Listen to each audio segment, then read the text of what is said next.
Salut tout le monde, comment ça va? Wesh, tu commences gros.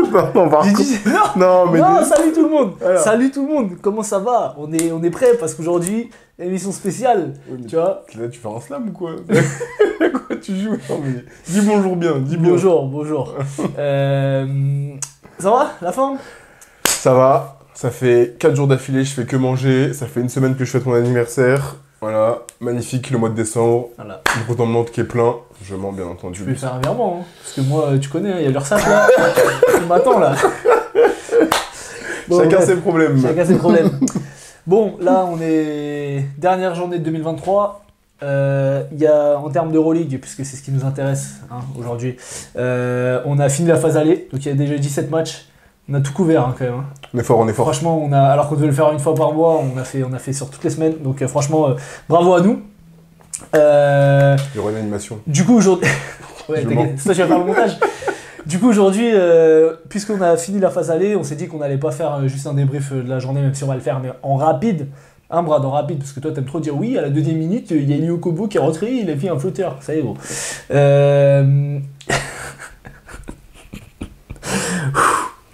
Donc, aujourd'hui, on va un peu parler on va un peu faire des pronostics, et sur les clubs, et sur les distinctions individuelles, même s'il y a des distinctions individuelles qui n'existent pas en Euroleague. Je crois que défenseur de l'année ça n'existe pas et je crois que 6ème homme ça n'existe pas.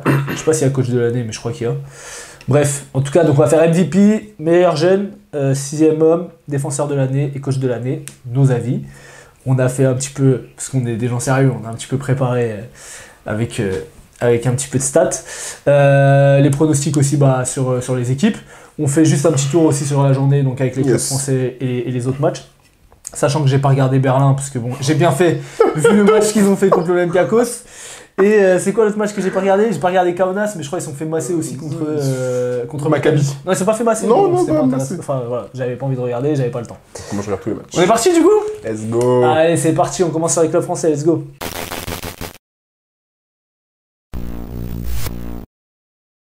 Alors, bon, club français quand même, il y a des trucs à dire. Y'a rien à dire. Non, bon, il y a des trucs à Allez, dire. commence par la Svel, je sais que t'en meurs d'envie. Bon, il y a des trucs à dire, gros. Y'a rien à dire. La vas-y. Svel, Oui, y'a rien à dire. est-ce qu'ils étaient pas à ça de battre le Real? Mais d'accord, mais Assad battre le Real, j'étais un milliardaire aussi. Enfin, c'est ça. Avec Non. des... Comme je disais à Non. vous, avec des si, Non. on peut refaire le Ils font un monde. match très abouti, ils Oui. sont devant pendant tout le match. Oui. Ils sont devant pendant tout le match Oui. et à un moment ils ont même je crois presque 10 points d'avance ou un truc comme ça. Oui. Ils sont devant pendant tout le match. Bon le Real aussi, faut le dire, il manquait tout le monde. Il manquait Zonia, il manquait... Il y avait qui d'autre qui manquait? Gabi. Hein? Gabriel Deck. Ouais mais lui il est pas là, il y a Boussélé Oui, non plus, mais il y je a crois qu'il manquait Boussélé. Dodger. Rudy Fernandez je crois aussi qu'il manquait. Je sais plus. Bref, je sais plus. J'avoue, les matchs là cette semaine, j'ai regardé, mais à l'arrache. Mais du coup, bref, la Svel fait encore un gros match. Il gère mal la fin de match. À la fin, le Real met un panier un petit peu facile, je trouve, près du cercle. Derrière, la Svel a un tir du milieu de terrain pour essayer de gagner le match. Mais bon, qu'est-ce que t'en as pensé, toi? Non, mais sincèrement, en fait, tout le match, c'est vrai, l'Asvel domine. Ils dominent de la tête et des épaules. À un moment, ils sont à plus 10 ou à plus 7, je sais plus. Sauf que dans le quatrième carton, ils encaissent un 16-0 avant de marquer. Ouais. 16-0. Ouais, le quatrième carton, il a fait mal. Au bout d'un moment, 16-0 avant de marquer. Ça m'a rappelé Monaco l'année Mais dernière. vraiment, parce qu'en fait, c'était vraiment un peu comme le Barça la semaine dernière contre Berlin. Contre Berlin. Où genre le Real a dit, bon, Bon, vas-y, ça y est, là. ça y est, hein, ça y est. Ouais. Et du coup, ils sont un peu réveillés. Ils ont accéléré et je me suis dit, bon, bah, le Real va le prendre tranquille. Et à la fin, le Real a un peu balbutié son basket parce que je vois des pertes de balles, ils ont du mal à marquer. Et la Svel, de l'autre côté, joue sur de la transition, prend du rebond et réussit à marquer. Mais Bien joué sur le secteur intérieur. exactement, Geoffrey Lauvergne qui... Même Yousfal, hein. Mais Geoffrey Lauvergne et Yousfal, ils ont détruit... Ouais, Yousfal, il a tapé Tavares au début de match, c'était trop. Tape frère. Tavares et Lauvergne, il tapait Ndiaye. Et Tavares, avait rien. les arbitres, ils étaient gentils avec lui. Hein. Ouais, Parce qu'il doit prendre sa deuxième faute au début du Il match. doit sortir vite. Il doit sortir, Il doit et sortir. franchement, et même à la fin, Et il fait Yousfal des écrans en sort. mouvement. Yousfal sort pour oui, sa bah oui. faute et Tavares ne sort pas, c'est scandaleux, je suis Mais d'accord. bon, ça c'est l'arbitrage, tu connais, Maison. Ah non, Ouais. c'est vrai que c'était à Lyon. Ça- ouais, Mais non, maison, mais bon, donc. tu connais, genre Euroleague, Maison quoi. Ouais, bah après, c'est des joueurs référencés différemment. Hein. Forcément, t'es arbitré différemment. Mais comme je te disais, à aucun moment, je me dis, le Real va perdre. À aucun moment, je regarde mon match et je me dis, l'Asvel va faire quelque chose pour perdre ce match. Non mais moi j'y croyais pas. Tu vois, même quand ils étaient à plus 10, je me dis, Ouais. ils vont perdre. Oui. Ils vont perdre. Mais plus ça avançait, en fait, tu sais ce qui s'est passé quand il y a eu le 16-0, je me suis dit, c'est bon, on va plus les revoir. Et ils sont revenus. Ils sont revenus à égalité, il y avait égalité à 30 secondes à la fin. Je me dis, bon, on sait jamais, tu vois. On sait jamais. Parce qu'en fait, là, t'as une possession à jouer. L'Asvel, sur le début de match, ils sont bons. Il suffit qu'à ce moment-là, ils aient été un peu meilleurs que le Real. Ça aurait pu passer. Ouais, d'accord. Encore une fois, ça passe pas. Ça passe pas. Hier, je regardais le dernier carton du All-Star Game, LNB, et Tony Parker disait ça fait 3-4 matchs qu'on perd d'un ou deux poids. À un moment, voilà, on n'est jamais loin, mais ça passe pas. C'est la phrase qui résume. Et il a très justement dit, il a dit ouais, au bout d'un moment, c'est bien, j'aimerais bien que ça tombe dans notre sens. Ça tombe jamais dans leur sens, ça tombe jamais de leur côté. Au bout d'un moment, c'est pas qu'on en a marre, mais c'est que... Maurice Dallo, mec. Ça, je suis d'accord avec toi, mais c'est qu'au bout d'un moment, ça y est, tu vois, à chaque fois, être pas loin, sauf que ça te rapporte rien. Perdre. On n'apprend pas tant que ça non plus dans la défaite. Quand tu perds comme ça, tu t'es démoralisé au bout d'un moment. On parlait des Pistons NBA juste avant, ils ont gagné un match cette nuit, super. Ils ont perdu pendant 28 matchs, ils ont perdu pendant 2 mois. Bah là, la ASvel qui perd continuellement en Euroleague, encore et encore et encore. Je peux pas me dire qu'ils apprennent quelque chose. Au bout d'un moment, ça va être frustrant. Et à chaque fois que tu passes pas loin, c'est frustrant. La finalité, c'est que t'as perdu. Ouais, tu voyages quoi, t'apprends des langues, Super. des cultures. Ah, c'est clair, de la nourriture, etc. Par contre, t'apprends pas à gagner, quoi. Et ça me pose un problème pour la magnifique salle qui est la LDC Arena. C'est toujours pas la LDC Arena. LDLC. Oui, LDLC. Ouais, t'as dit LDC. Ouais, Ligue des Bon, Champions, c'est pas tu la Ligue connais. des Mais T'as mis qui en MVP de ce match? Vincent Poirier. Moi j'ai mis Tchatcho. Ouais, j'ai... Parce que bon, Ils sont Vincent mariés. Poirier on l'aime. Hein. Non, ils sont mais c'est Tchatcho qui lui crée beaucoup de...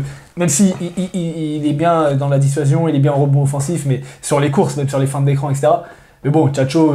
Ah, il fait tout le travail, Tchatcho, mais en il même faut- temps, avoir un intérieur qui sait se placer au bon endroit, Ah. créer du jeu sans ballon, avoir de la lecture de jeu, parce que des fois, il vient poser l'écran et il repart Bah, ça c'est automatiquement. pas des fois, c'est tout le temps. Et il fait ça très régulièrement, c'est vrai. Ça, toi, tout l'intérieur, tu sont pas capable de Ouais, le c'est faire. sûr, bah, c'est un des seuls qui le fait aussi régulièrement. en Et Euroleague. aussi bien, tu Mais vois. parce que Tchatcho, tu vois que par exemple quand il le fait avec Campazzo, qui pourtant est un passeur de Ça folie, marche pas de la même façon. c'est pas pareil, Oui. ils ont pas la même alchimie. Juste pour revenir sur la fin de match, il y a les arbitres qui ont un peu pris trop de place, moi je trouve. Tavares qui Oui, je suis fait un d'accord. écran mouvement qui est pas sifflé, derrière ça se plaint, derrière c'est sifflé, il siffle un truc contre l'Asvel, derrière il compense en sifflant des trucs bizarres et Ouais. tout. C'était dommage que ça se soit fini comme ça. En tout cas, c'était un beau match. Moi, je me suis dit, en plus, c'était les vacances, est-ce que j'irais pas voir ce match-là et tout à Lyon, mais bon, j'ai pas d'argent. On passe sur Monaco. Très bien. J'ai pas d'argent, mais si, j'ai dit que j'allais voir le Final C'est ce Four. que j'allais dire en plus. Mais tu vois, Final Ouais, Four, mais bon, Final Four. Je préfère aller voir le Final Four que voir. La Zelle se retaper. Même si c'était un beau match, voir. En plus, il y avait pas tout le monde. Ouais, que voir la Zelle se retaper, c'est bon. Passons à une équipe qui joue au basket. Donc Monaco, bien entendu, je parlais pas Contre du le Barça. Contre le Barça. Bon, Monaco-Barça, ça va aller vite, hein. Est-ce que Alpha Diallo est le meilleur poste 3 d'Euroleague? C'est ce que j'ai dit, gros. Alpha Diallo, meilleur ailier de Euroleague. En tout cas. Non, mais sur ce match-là. Non, mais même sur les 10 derniers matchs, Oui. Non, mais de toute façon. c'est une des constantes avec Mike James de l'effectif. Je suis tout à fait d'accord. Et en fait, on fera un débat un peu plus tard sur qui est le meilleur ailier d'Euroleague ou autre. Il mérite d'être dans le listing dans un top 5 parce que franchement, depuis le début de saison, ce qu'il a fait, Non, c'est... mais parce qu'en début de saison, on disait, ouais, il est pas parmi Calmia, il est pas parmi les meilleurs ailiers Ah, il d'Euroleague. grimpe, hein. Ah, il Hein grimpe, hein. Il grimpe en tout cas. Ah, il grimpe sévère, hein. Il grimpe. Il grimpe sévère. Surtout que, on parlait de mecs qui jouent poste 3. Mirotic, il est blessé depuis un moment. Oui. Alors Gershon, on me disait qu'il était 4, c'était Deck le poste 3, mais dans ce cas-là, Deck, c'est pareil, t'aurais pu le mettre devant Alpha Diallo, mais Deck, là, il a pas joué encore cette semaine. La semaine dernière, il a pas joué, donc à voir. Il y a Sheven Shields, avec qui ça se tape. Mais bon, bref, on n'est pas sur ce Non, débat-là. mais En tout cas, Alpha Diallo, voilà, c'est vrai que. Et là, dans l'adresse, voilà, il mettait. Bon, là, ce match-là, c'était abusé, mais. De toute façon, c'est ça, c'est que déjà, c'est un fort défenseur, féroce, des bonnes mains, physiquement, il prend de la place, il agresse l'homme, présent au rebond, et en plus de ça, quand de l'autre côté, il commence à mettre ses tirs, à gagner en régularité et en constance sur le tir à 3 points, notamment, bah, il devient tout de suite... Il fait 19 points, 4 sur 6 à 3 points sur ce match-là, 4 rebonds, 3 passes, 23 dévals, plus 23 de plus-minus. Voilà, ça devient tout de suite un autre joueur. Je peux pas dire que c'est le meilleur joueur parce que malheureusement à côté de lui il y a un petit bonhomme qui est pas très grand et qui a décidé Il que est costaud, lui, hein. il a décidé que cette année il était intouchable. En Il tout a cas dit jusque à maintenant. Jerifi, Ouais. au All-Star Game, là, Jerifi, il fait un match, il met 44, il met des 44. tirs à une jambe sur la mauvaise jambe, c'est n'importe C'est quoi. trop. Mais l'autre. Et l'autre, il a dit à la fin, Petit, t'es bon, plus tard ce sera toi. C'est ça, mais pas tout de suite. suite. C'est que Mike James est trop fort en fait. Mike James est trop fort. Pour finir sur Alpha Diallo, il est quand même à 45% à 3 points cette saison. Ah oui, non, mais de toute façon. C'est pas mal du tout. Hein. Ah bah, c'est vraiment pas mal du tout au relais de. Il est monstrueux, franchement. Pas mea culpa parce qu'on n'a pas dit non plus que c'était un joueur hyper nul. Mais c'est vrai que là, la saison qu'il est en train de faire, il est en train de grimper dans la hiérarchie des ailiers d'Europe. Je suis d'accord. Et le match Monaco-Barça, c'est simple, il n'y a pas de match. Ouais. Donc ça, moi, on va... Monaco a été hyper en place défensivement, le Barça... Qu'est-ce qu'ils m'ont fait plaisir. Ah ouais. Qu'est-ce qu'ils m'ont fait plaisir. La défense de Monaco, les rotations, les aides de l'aide, c'était incroyable, j'étais en extase. Ouais. Et le truc, c'est qu'il y a Jabari Parker qui rentre, qui met quelques tirs et tout, mais le Barça, quand la Provitola, il est pas dedans, et là, en ce moment, il est pas dedans, bah tu te rends compte que c'est compliqué. Hein. Parce que Satoranski fait pas une bonne saison. Mais Satoranski, il est catastrophique. Ouais. À la main, là, cette année, le Barça, on parle pas du Okubaitis, mais je suis désolé, t'as des intérieurs comme Vesely et Hernan Gomez dont tu peux te servir dans le pick and roll. Dans le pick and pop, sur le short roll, Vesely, il est létal. Et Satoranski, on dirait Nicolo Melli et Stéphane Otono du début de saison. C'est ça. On dirait que le mec, il ne veut plus jouer. Je sais pas s'il veut plus, s'il peut pas, mais en tout cas, ouais. Non, mais il tente pas. Tu vois ce que je veux dire? Quand tu tentes, tu rates. Oui. Tu vois, Marcus Howard, il tente, si ça rentre, ça rentre, quand ça rentre pas, ça rentre pas, mais il tente. Oui, non, mais je suis d'accord. Will Buckin, Tyler Dorsey, c'est pareil. Mais là, je comprends pas. On reviendra sur le Barça plus tard dans la vidéo. Mais du coup, ouais, il n'y a pas eu de match. On va pas non plus épiloguer pendant 25 ans. Ils se sont fait casser la gueule. À un moment, il y avait plus 26. Par contre, en fait, on a un Barça qui est malade.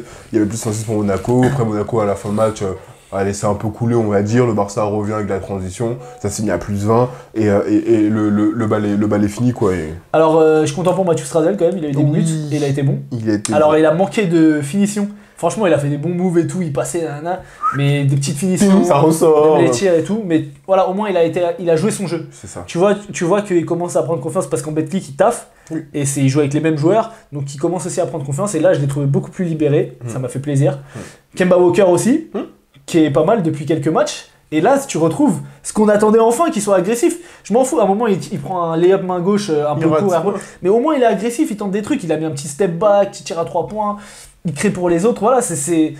Parce que Jordan Lloyd, je sais pas quand il était revenu, mais là, il est encore out. Et c'est vrai que le commentateur, je sais plus qui si c'était Ali Traoré ou Stéphane Brun, je crois que c'était Stéphane Brun, qui disait que l'année dernière, c'était le meilleur joueur de Monaco.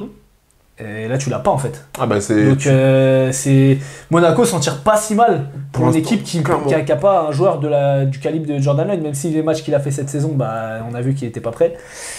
Donc voilà, Mike James MVP évidemment, on en a pas parlé, mais Mike James encore une fois. On en parlera plus tard, vous inquiétez pas. Sur un nuage.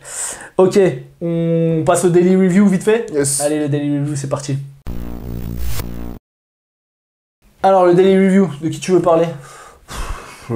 J'ai Milan Baskonia devant moi là. Allez, go. Allez, Milan Baskonia. Écoute, pareil, hein. Baskonia, je sais pas ce qu'ils ont foutu. Et Nicolo Melli, Nicolo Melli.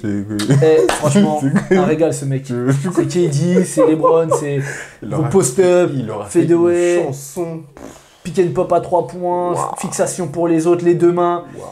Franchement, tu vois, c'est pareil, je comprends pas pourquoi ce joueur-là il joue pas comme ça avant quoi. Enfin, il y avait Mirotic, on l'avait dit, mais.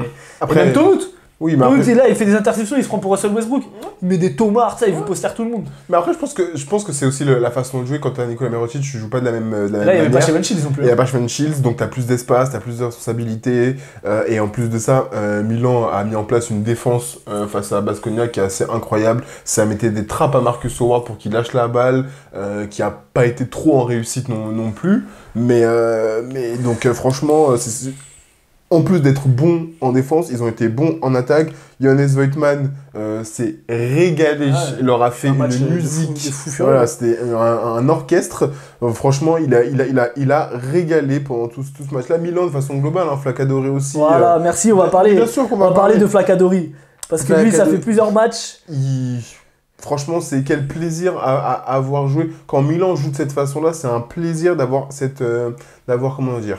plusieurs armes à disposition. Parce que oui, Nicolo Melli est très fort, mais quand tu sors trop son économie, t'as Tonut qui dit les gars, faut défendre sans moi. T'as Voigtmann aussi. Et quand t'as Tonut, il y a Voigtmann, il fait 19-12, 29 déval, plus 20 plus minus. Pour moi, c'est le MVP du match.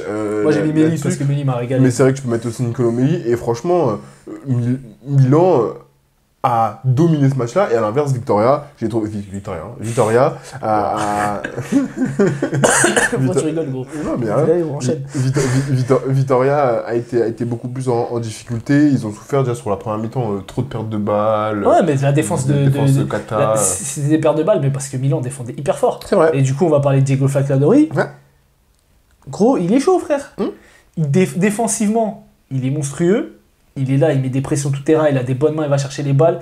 Il n'a pas peur en attaque. Là, il fait un gros match offensif. Il met 14 points à 3 sur 6 au tir à 3 points. 5 passes. C'est un joueur qui n'était pas dans les plans, qui jouait quasiment pas, puisque tu avais Kevin Pangos et Maudolo au début de saison. Là, pareil, Maudolo n'a pas joué, Shabazz Napier n'a pas joué, Shevon Shields n'a pas joué, Nikola Mirotic. Et ils ont fait, moi j'ai trouvé, un des matchs les plus aboutis contre Baskonia, qui est une équipe qui est dure à prendre en Euroleague. Voilà, donc écoute, on verra si Shields revient, si Mirotic revient, quand Napier va commencer à jouer, comment ça va se passer. Moi, Falcadori, pour moi, je sais pas quel âge il a ce mec, mais il faut qu'il ait du temps de jeu. Quel âge il a? Et c'est un 96, donc il a 27 ans. Ouais, voilà. Donc voilà, pour Milan... Et je sais pourquoi tu l'aimes bien, parce qu'il a fait une Ozan aussi pendant le match. Mon gars, il défend fort. C'est quoi une Ozan? Non, c'est pas ça. Si, il défend fort. Il défend fort, en plus, ouais. je voulais mettre. Il défend fort, il part en contre-attaque. Après, c'est pas une vraie Ozan parce qu'il est pas un contre 0. Le mec revient, Oui. il rate le layup, il Mais le reprend deuxième, le rebond. voilà, celui-là, c'est trop. Il remonte, il rate. On est ensemble. Je vous mettrai les images et je vous mettrai Voilà. ma spécialité. Très bien, qu'on rigole un Qu'on peu. connaît. Moi, j'ai regardé Pana Étoile Rouge aussi. Yes. Qu'est-ce que t'en as pensé? J'ai pas noté grand chose, mais je m'en souviens. Qu'est-ce que j'en ai passé? J'en ai pensé que Mathias Le Sorm m'a régalé comme d'habitude. Ouais, Depuis il rentre direct. Comme d'habitude. Il n'y a pas vraiment eu de match, hein. Victoire du Pana, je sais plus, plus 15, plus 20. En fait, ils sont toujours je sais pas s'ils mettent plus 20 au final, mais ils sont toujours à plus 10. L'étoile rouge essaye de revenir, mais ça marche pas. L'étoile rouge, trop faible. Le poste 5 au Pana a vraiment dominé entre Mathias Le Sort et Kostas Antetokounmpo. Le hustle. Qui est bon, vraiment bon en ce moment. Ouais. Dans son registre, tu vois. Il fait du rim run, il ouvre sur les pick and roll, il va chercher des alley-oops, il prend des rebonds, il défend, il met des contres. Voilà. Plus 17, 82-65. Ouais, mais il y a plus 10 tout le match. Oui. Et à l'étoile rouge, Milos Teodosic qui fait son premier match sans scorer depuis 35 matchs en Euroleague, donc ça fait un moment. Iago Dos Santos, que j'ai trouvé bon sur ce match-là, qui était un peu le seul à apporter du rythme sur de la relance. Par contre, qu'est-ce qui va vite, hein, c'est abusé. Ouais. Il a su trouver des passes et tout, mais malheureusement, voilà, encore une fois, on le dit, c'est trop faible. Nedovic, trop irrégulier cette saison. Il y a la blessure de Mitrovic côté. Alors oui, il a quoi? Parce que son genou, il m'avait l'air de pas être d'accord. On sait pas encore, j'ai pas vu ce qu'il avait. Je crois que t'es en navigation privée, gros, t'es bizarre. T'es bizarre, gros. Bon bref, ouais non, Mitrovic, on l'avait dit, qui était un peu limite à l'intérieur. Si en plus ils le perdent, voilà, tu peux pas compter que sur Bolomboy à l'intérieur, malheureusement. T'as autre chose à dire sur donc, le Pana qui enchaîne bien, le Pana qui est bien placé, qui est à 17. Yes, dans le même wagon là, le wagon des 17, 4ème d'Euroleague. Non, franchement, ils enchaînent bien. Ils se sont bien remis. Ils commencent à avoir une bonne structure depuis que Erling Ataman a commencé à dire aux joueurs arrêtez d'être nuls. Arrêtez d'être nuls, là. On a appris des joueurs, vous êtes un peu trop claqués. J'aimerais bien que le Juancho arrive. D'ailleurs, le Pana s'est séparé de Kyle Guy. Ah ouais? Qui ne jouait plus depuis un moment. J'avais même pas vu. Et qui pourtant avait été bon sur le début de saison. Ouais. Enfin, il avait été bon dans une équipe qui gagnait pas, donc écoute. C'est vrai que depuis qu'Hendrick Nunn est arrivé sur les postes arrière, c'est très dur. Et en plus, Kendrick Nunn, il a eu un peu de mal à s'y mettre, mais depuis quelques temps là. Il s'y met, c'est drôle. Mais même des fois dans les matchs, il a du mal à s'y mettre, mais c'est un mec qui a de la confiance. Après, moi je veux dire un truc sur Kendrick Nunn. Mais après, on va dire, encore une fois, ouais, Ozan, tu rapportes tout. Vas-y, je vais dire. Je t'écoute, mais. C'est un peu le sosie Jean Francisco quand même. Oh, vas-y, encore, mais vas-y au bout de ta pensée, comment ça? Dans le style mais de jeu. Mais ils se ressemblent. Dans le style de non, jeu. Ils se ressemblent. Dans le style de jeu, tu veux dire. Putain, c'est trop. Ils se ressemblent même pas en plus. Ils se ressemblent pas? Ils se ressemblent même pas en plus. Ils se ressemblent pas? Mais pas du tout. Je vais vous mettre 2 photos. Pas du tout. Et vous allez me dire. Mais pas du tout. Parce qu'après, il va dire que Harry, tout le monde se ressemble. Pas du tout, voilà, c'est ça que tu vas dire. Ouais, mais. Non. J'espère les gens ils vont te cancel. Ils vont te cancel. Heureusement, on fait pas de vue, gros. Alors, regarde Sylvain, je vois sa tête. Ok, regarde Sylvain, regarde Kendrick Nunn. Pas Kendrick Lamar. Hein. Ils se ressemblent, non, mais pas du tout. Gros, mais au Pana. T'as vu deux Renois. Ils ont la même tête, frère. T'as vu deux Renois. T'as dit ils se ressemblent. T'es le pire qui existe. Ils ont archi Gros, pas la ils ont- même tête. avec le bandeau, c'est pareil. Ils ont archi Ils pas se la ressemblent, même ils se tête. ressemblent. Mais Je veux vous mettre les photos. Bref. Mais il y en a un qui. Il y en a, il a des locks, tout ça et tout, il a des tresses. et Les tout. deux, ils ont des traits, ça arrête de faire Et carré, tout, gros. et toi, tu dis n'importe quoi. Bon, T'as bref. vu deux noirs, t'as dit ils se ressemblent. Non. J'espère que vous allez le cancel. C'est Merci. pas ça. J'espère que vous allez le cancel. En plus, tu rigoles. J'espère que vous allez annuler bien vite. Voilà. Moi, je me Oui, ils se désolidarise. ressemblent, Ils ne gros. ressemblent pas du tout. Chara, c'est comme si je dis les LeBron James, c'est. Les LeBron James, Michael Jordan, ils se ressemblent. Vas-y, gros, arrête, frère. Vas-y, on est où là Carré. Allez, Bon, vas-y. vas-y, bref. Bref. Passons à autre chose. Tuez-le, la dernière fois, vous avez vu avec Haïti. On a déjà eu un débat. Là, on avait déjà eu un débat. Irman, il avait commenté, il l'avait remis à sa place. Jordi, il avait commenté. Et les gars commentent encore. Il est fou, votre gars. Il est malade. La vie, ils se ressemblent. Sylvain et Kendrick, ils se ressemblent. Oui. Bref, enchaîne-nous. On va voir. On fait quoi? On parle de qui là? FS Fener? Ah là, il fait se vénère, très bien. Oh, j'ai trop rigolé là, la Ouais. casquette elle me sert. Ouais, Putain, je très vais la bien. mettre dans l'autre sens. Ouais, mais dans l'autre sens, c'est un Si bordel jamais comme vous voulez ça. une belle casquette, Relax Corp. Voilà. FS Fener, du coup, Nigel S. Davis, comme d'habitude, en début de match, il est trop fort. Voilà, le Fener qui. Ils ont gagné, mais. Viens, on fait vite gros. De toute façon, les ce que je fesses, c'est rapide. Mais le Fener, je te dis, le Ouais. Fener, ils ont gagné. Ils ont gagné. Et pourtant, ils ont fait un match de traînard, donc ça m'a fait rigoler. Et les Fesses, bah, de toute façon, les Fesses, c'est comme d'habitude, hein. Il manque trop de joueurs pour l'instant encore. Non, gros, il manque Clyburn. Il manque qui comme joueur? Il manque Clyburn et Derek Willis. Bah oui, bah ça fait beaucoup. Bah, excuse-moi. Rodrigue Bobo, il n'a pas été spécialement bon. Rodrigue Bobo a été pas mal. Il a pris le relais de Shane Larkin dans le début 4ème quart-temps, il met quelques points. D'accord. Non mais c'est pas Rodrigue Bobo, il a pas fait un match à 30 points, mais il fait pas un mauvais match non non il plus. fait pas faire un Mais match à 30 points. je suis désolé, là ils sont pas non plus décimés, sachant qu'en plus comme on l'a déjà dit leurs recrues c'est des forts joueurs. Otoro qui fait encore un gros match individuellement. Oui. Tyreek Jones qui est un peu moins utilisé depuis qu'il y a Otoro. Il joue des fois à 3 grands avec Mike Dome en poste 3. Mais c'est Shane Larkin qui prend toute la lumière et qui joue un peu, Parce qu'il est trop fort. des fois. Ouais, mais du coup, est-ce que ça dessert pas? Parce que moi, je trouve qu'il y a des bons joueurs autour de lui. On l'a dit, il y a Rodrigue Bobois. On l'a dit, les 3 recrues, là, Mike Dome, Tyreek Jones et Dan Otoro, c'est des joueurs qui sont capables de faire quelque chose. Ouais, sauf que. T'as Elijah Bryant qui est revenu, qui est aussi un joueur qui est capable de faire quelque chose. Après, on va pas demander à les Fesses de jouer différemment. Alors qu'ils jouent comme ça depuis 1000 ans, tu vois, c'est difficile d'être... Oui, mais ils sont- après, ils sont oui, tous- s'ils veulent. Et attends, on a oublié un joueur, parce que c'est vrai, il y a un joueur dont on n'a pas parlé. Quoi Darius Thompson. Oui. Non, il n'existe pas ce mec-là. Non, si, il existe. Gros, oui, d'accord, t'as pas Will Clyburn, mais t'as quand même de quoi faire, quoi. Ah, mais je te dis pas T'as qu'ils de quoi faire. Je te dis pas qu'ils ont pas de quoi faire. Donc, À aucun moment j'ai dit ça. Je dis Moi, je qu'ils- trouve que le jeu est trop pauvre par Oui. rapport à ce qu'ils ont. Darius Thompson, bah écoute, comment c'est en train de se passer? On dirait presque une trajectoire à Shabazz Napier qui avait fait une énorme saison l'année dernière et qui, cette année, a du mal à s'acclimater à son nouveau club. Lui, il est pas parti et je pense que maintenant c'est trop tard. Mais Il y a rien pour eux. c'est catastrophique pour les Fesses qui commencent à sombrer un peu au classement. Ils sont à 7-10, ils commencent à prendre du retard. Le Fener, à l'inverse, qui enchaîne bien. 4ème victoire d'affilée. Hein. Merci Nick Calates. Franchement, là, tu vois, c'est une équipe, ça tombe bien. Alors, encore une fois, c'est ce que j'ai dit en début de saison, je pense qu'ils n'ont pas un top joueur suffisamment fort pour aller titiller les grosses équipes, le Final Four. Mais voilà, t'as Calates qui a la baguette, t'as Will Buckin qui est beaucoup déchargé de la création, du coup, qui est là que pour tuer. T'as certains qui sont T'as Papayadis, t'as Jonathan Motley, t'as Ace Davis qui fait tout, t'as Dyson Pierre, t'as Tyler Dorsey qui a été un peu moins bien sur ce match-là, enfin beaucoup moins bien sur ce match-là, mais qui a fait des bons matchs depuis l'arrivée d'Yassi Kevicius.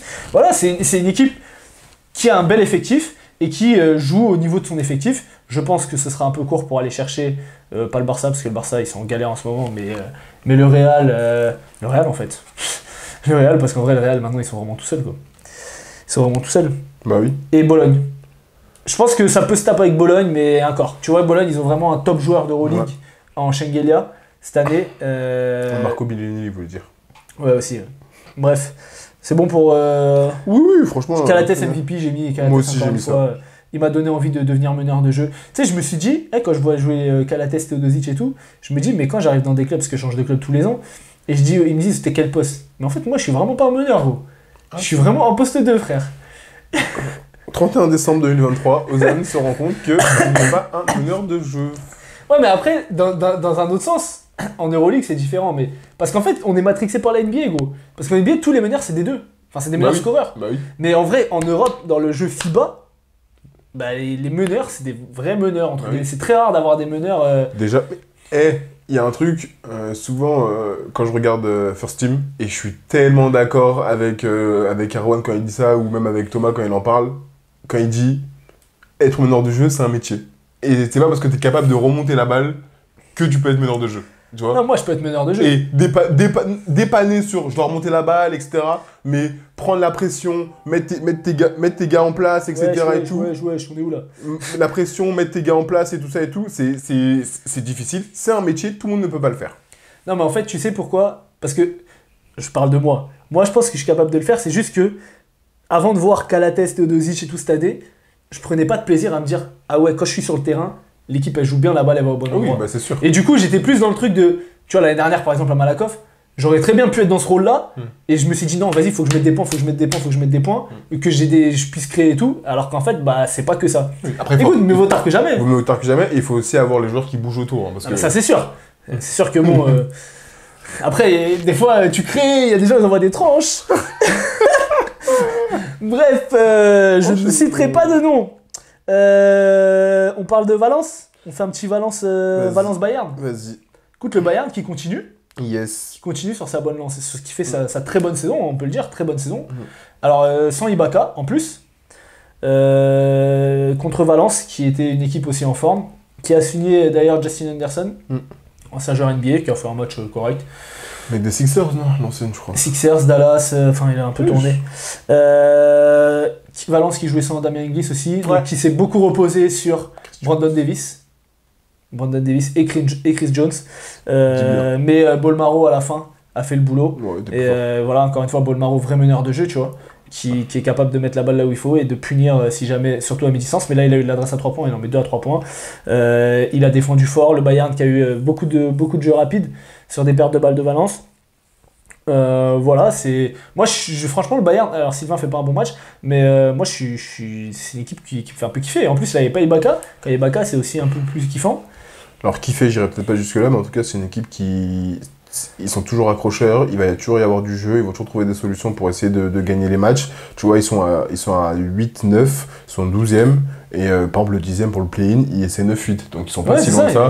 Et donc franchement, ça j'aime bien, j'aime beaucoup le jeu qu'ils proposent, j'aime beaucoup... Non mais c'est ça joue bien en fait, c'est que au début c'était fouillis, t'avais Carsten Edwards qui essayait de prendre trop de place, Isaac Bonga qui est un peu le métronome de l'équipe mais qui n'arrive pas à trouver un peu chacun sa place, et du coup, là c'est mieux. T'as Sylvain quand il rentre qui est deuxième meneur qui crée pour Obst, qui crée pour Edwards. Si jamais sur les ressorties ça peut pas jouer, là il joue c'est 1 contre 1, il joue de la transition. T'as Bonga pareil qui crée, t'as des intérieurs, alors ils ont il y a Gillespie qui s'est barré, mais t'as Devin Booker et Brankovic aussi qui est pas mal en ce moment. T'as Ibaka. Voilà, c'est une équipe qui est bien coachée par Pablo Lasso, on y reviendra. Mais tu sais pourquoi on y reviendra mon gars, on y a pensé. Et voilà, et bon, Valence qui a un coup d'arrêt, mais bon, le Bayern, c'est pas facile à manœuvrer, surtout chez eux, quoi. Ok, ensuite, il nous reste qui? Olympiakos Berlin. Ouais, j'ai pas regardé. J'ai regardé, on va faire 2 phrases. Berlin a fait une très bonne première mi-temps, mais on savait qu'ils allaient pas gagner. Ils sont devant à la mi-temps. Sauf qu'en deuxième mi-temps, Olympiakos, comme ils commencent à retrouver de l'adresse et leur jeu, ils fracassent Berlin, et du coup, victoire très facile. Et bien entendu, en MVP, comme très souvent dans cette équipe, Mustapha Fall a fait tout ce qu'il sait faire de très bien. Défense, de la relance, métronome, les passes. Il m'a régalé. On n'a pas parlé du match de la journée en fait. Partizan Bologne. Où Adams, Thomas, Kevin et Guillaume étaient. Incroyable. Bien placés, bande de Vraiment, chiens. à la Star Carina. J'avais trop la haine. Ouais, il y avait une belle ambiance. De ouf. Et bah écoute, Bologne qui s'en sort. Bologne qui s'en sort de Straknar. Punter là, il a vécu 2 semaines compliquées. Fabien Causer sur le cul. Et là, il a eu Daniel Hackett et Azaya Cordigné qui l'ont mis pareil. Oh là, franchement, relou. Et là, c'était difficile. Et encore une fois, le Partizan, ça montre bien, pour les équipes qui vont les affronter en play-off, il faut fermer Punter. Si tu as fermé Punter, c'est plus la même équipe. Mais de la même façon que quand tu joues par exemple Vitoria, et que tu trappes Marcus Howard et que tu bloques un peu Howard et Shimoneke, ils sont plus en difficulté. Ah bah ça c'est normal, comme tous les autres joueurs. Mais ce que je veux dire c'est que Marcus Howard porte moins la balle. Donc c'est le système qui va faire en sorte qu'il va être disponible ou pas. Et Cody Miller-McIntyre arrive bien à trouver si par exemple ça sort fort Oui. sur les deux sortes sur le shooter, il arrive à trouver d'autres passes, etc. Ouais. Là où Punter, c'est un joueur qui joue beaucoup de 1 contre 1 de pick and roll, qui est c'est porteur de balle, clair. et là tu lui mets des chiens de garde dessus, il est beaucoup plus en difficulté. Donc Bologne est très très impressionnant défensivement. On en reparlera après d'ailleurs, mais voilà, c'est... Alors, il y a Kaminski qui n'a pas beaucoup joué en première mi-temps, quasiment pas joué, je pensais qu'il était absent. Il a pas joué? Comment Duzic? Ouais, et puis après en deuxième mi-temps, par contre, là il a bien joué. Ah, On l'a vu, il mettait des gros tirs à la fin C'était bien pour revenir dans le match. Malheureusement, c'était un peu court. Aoudou Abbas, comme d'hab, hein, il rentre, il met ses 2 tirs. Le mec, il joue 10 minutes à chaque fois, il rentre, il met ses 2 tirs. C'est tout pareil. Et après, au revoir. Voilà, Nenali, très bon relais de Kevin Punter qui n'était pas là. Voilà, donc Caboclo, je il l'ai était là, mais... Ouais. mais il était pas là. Donc voilà, c'était... Et bien sûr, évidemment, je sais pas qui t'a mis en MVP du match. Il fait Lundberg. Il fait Lundberg, évidemment, qui, depuis qu'il est revenu... Moi, Franchement, Bologne, c'est costaud. Hein. je suis Il y a des joueurs. Hein. impressionné. En fait, il y a des joueurs, et il y a tellement de joueurs de la même trempe, c'est-à-dire que tu peux te faire punir. Non, mais la triplette, là, Hackett, Cordinier, Lundberg, sans compter l'autre fou furieux de Bellinelli. Tu peux te faire punir, en fait, tellement tout le temps par des mecs différents. Ouais, t'as Abbas, C'est- t'as Payola qui rentre et qui va être justement dans la gestion. C'est terrible. C'est- Franchement, c'est Et terrible. à l'intérieur, voilà, Dunston, Chengelia, il y en a un que j'ai oublié. Ah, Devontae Kakok. Kakok. Mais apparemment, il est out jusqu'à la fin de la saison. Hein. Ah ouais? Ouais, donc à voir. À voir pour la suite, parce que lui, pour le coup, il faisait vraiment du bien. Donc, Non, franchement, mais Bologne qui continue sur sa lancée et qui continue de nous régaler. Vraiment, quelle force mentale des Italiens. Ils sont deuxième, on reviendra après un peu plus sur le classement, mais ils sont deuxième. ils sont seuls deuxième. Seul deuxième, ils ont passé le Barça. Donc non, franchement, Bologne, on les attendait pas à ce niveau-là et ils nous régalent. Ouais. Ok, et ben je crois qu'il reste un match que j'ai pas regardé, c'était Kaunas Maccabi. Maccabi qui a gagné. J'essaie de me remettre dedans parce que je sais plus. Sinon on n'est pas obligé d'en parler, hein, on peut passer au débat. Hein.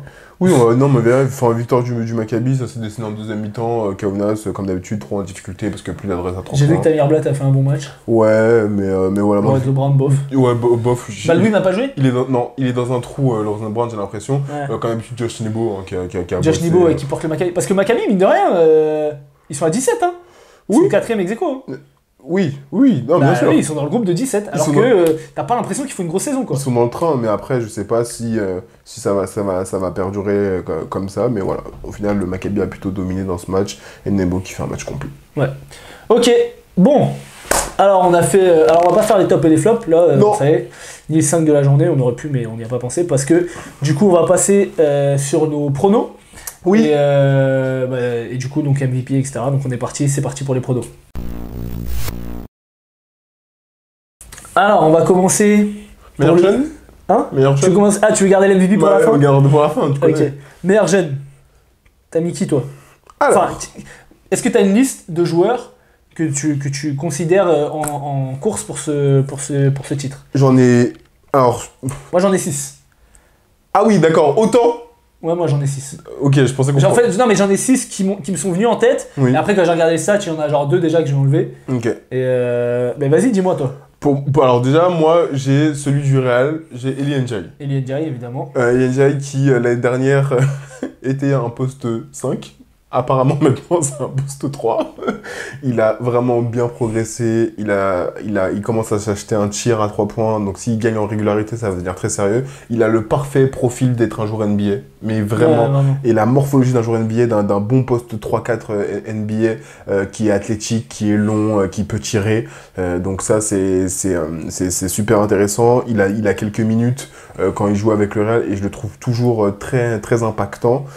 Provenait, c'est la dernière journée, je crois. C'était contre le Partizan, où il fait un gros match. Il fait un gros match, j'étais là. Il met 7 points, 2 sur 2. Et avant, contre l'Étoile Rouge, il met 10 points, 1 sur 3, 2 sur 4 à 3 points. Donc, Il fait 13 dévals contre le Partisan.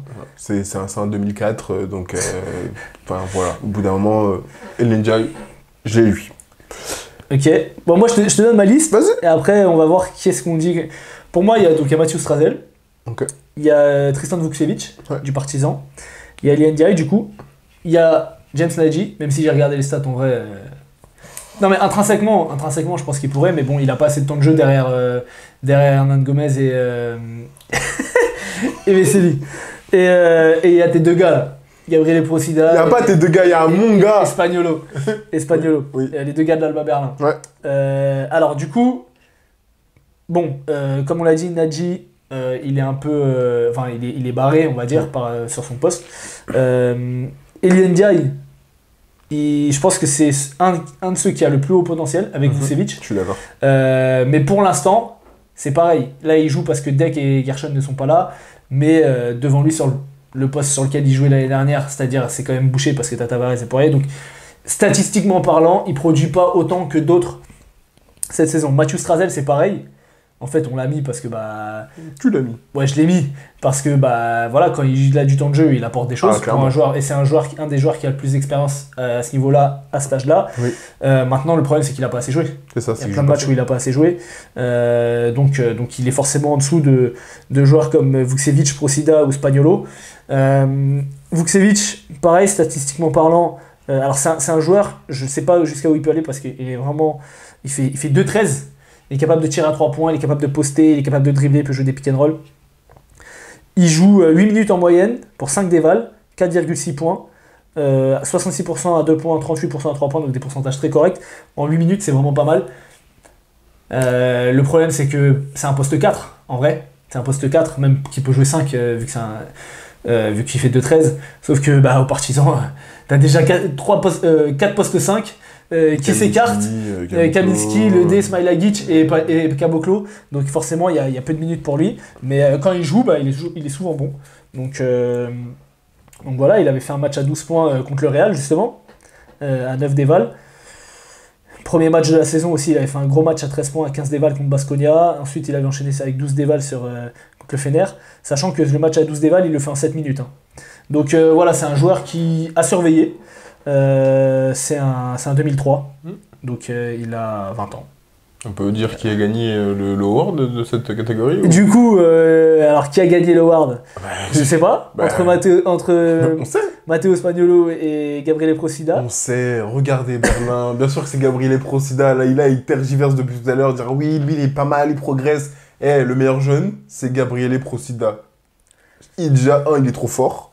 Il faut le dire, et on va vous dire pourquoi. Il joue 18 minutes, il met 9,1 points, il tire à 56% à 2 points, il est à 31% à 3 points, donc ça il pourrait progresser, mais surtout sur l'éval, il est à 8,8 d'éval. Ouais. C'est la meilleure éval parmi les jeunes, et au-delà de ça, c'est un mec, quand il rentre... c'est pas ce qu'il score. Après il fait 1,7 steals par match quand même. Et c'est un mec, quand il rentre, il est tout de suite impactant. Et c'est ce que j'allais dire, c'est que des fois, il a du déchet au tir extérieur, ça peut arriver. Il y a des matchs où il va faire des 2-7 à 3 points, des 3-7, des 1-6. Mais derrière, il va proposer autre chose. Il va proposer de la course, un peu de passe, des interceptions, de la défense. Donc moi, c'est le jeune qui m'est venu en tête immédiatement. Pas parce que je regarde Berlin, mais un peu quand même. Mais parce que je trouve qu'il apporte toujours quelque chose sur le terrain. Et derrière, comme je disais, j'avais Ndiaye qui était vraiment pas loin. Mais c'est mon gars, c'est lui. Par contre, il joue en 2002. Donc là, il a 21 ans. Oui, il est dedans. Ouais, c'est bon, il est dedans. Il est dedans. Toi, tu veux pas le mettre, c'est lui. Non, mais si, c'est lui. C'est lui. Concrètement, c'est lui. Voilà. Ok, et écoute, sur le meilleur jeune, on est d'accord. Ok. On est d'accord sur Gabriele Procida. Avec la saison fabuleuse que fait l'Alba Berlin. Bref, je sais pas si pour meilleur jeune, le bilan d'équipe compte. Non, c'est comme les rookies, ça compte pas, c'est pareil. Non, rookie, ça compte, gros. Rookie de l'année en NBA, ça compte. Hein. Crois-moi que Victor Wembanyama, il sera à Détroit là. Mais d'ailleurs, je pense qu'il ne l'aura pas parce que Chet Holmgren va faire une meilleure saison collective. On verra, on en reparlera. On en reparlera. Regarde la narrative. Ok, du coup, tu veux faire quoi? Coach de l'année? Allez, go! Rapidement. Alors, coach de l'année, moi je te dis pareil ma liste. J'ai mis Sacha Obradovic. Ouais, Simon Lamblin, gros, tu respectes, mec. Big up, Simon. Si tu regardes. J'ai mis Zelsko Obradovic, pour le Partizan, évidemment. J'ai mis Dusko Ivanovic depuis qu'il est à Vitoria, puisque ça se passe beaucoup mieux depuis qu'il est là, en tout cas. J'ai mis Ergen Ataman, malheureusement.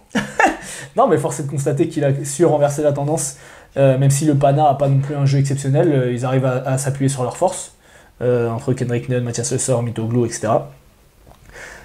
Je suis obligé de mettre Chus Matteo, parce que Real, forcément, voilà. Bien sûr. J'ai mis du coup l'ancien coach du Real, Pablo Lasso, Ouais. parce que le Bayern, on les attendait pas du tout à ce niveau-là. Il a réussi à sortir, à canaliser Carson Edwards, à le faire jouer comme il faut. Il a sorti Bolmaro, qui est son chef d'orchestre, même Sylvain, parce que c'est sa première saison en Euroleague, qu'il a réussi à responsabiliser. Voilà, Ibaka aussi, qui est un ancien joueur NBA. Il a réussi à mixer tout ça et à en faire une équipe qui joue bien au basket. Donc j'ai trouvé ça intéressant. Et évidemment, Luca Banchi, je sais pas comment on dit, le coach de Bologne, parce qu'on l'a dit, Bologne, on les attendait pas à ce niveau-là. Ils sont à 12-5, seul deuxième d'Euroleague. Voilà. Est-ce qu'il y en a que j'ai oublié? Est-ce qu'il y en a... Pour moi, je suis d'accord avec... J'ai dit tous les coachs en même temps. Ouais, il a mis les 10 mecs. Non, je suis d'accord avec toi. Je vais donner moi mon award pour cette saison. En tout cas, jusqu'à la mi-saison pour l'instant. Et il va à Lucas Banchi. Ouais.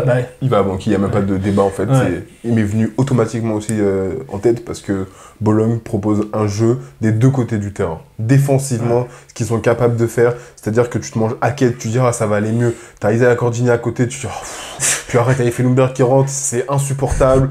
Derrière, t'as Tourniquet Shengelia qui en attaque te démolit, t'as Bellinelli à 70 ans qui te froisse comme pas possible. Le jeu de Bologne est léché et il est aussi bien en attaque et en défense. Il se partage la balle, il y a des coupes. Alors j'irais peut-être pas à dire que c'est le jeu de l'Olympiakos avec des remontées à l'opposé, mais ils sont pas non plus dans le 1 contre 1, permanent, loin de là. La balle elle va en bas, elle remonte, elle redescend. Dans la raquette c'est assez impactant. Donc non, franchement, ce qu'il a été capable de faire. Et pourquoi aussi j'ai mis Luca Banchi, parce que c'était le coach de la Lettonie à la Coupe du Monde de 2023 et la Coupe du ils font la dia de ouf. Ils ont tapé une certaine équipe, je vais pas en dire plus. Ils ont tapé beaucoup d'équipes. Voilà. Et du coup, franchement, ils font un run de ouf. Ils terminent 5ème de la Coupe du Monde, si je dis pas de bêtises.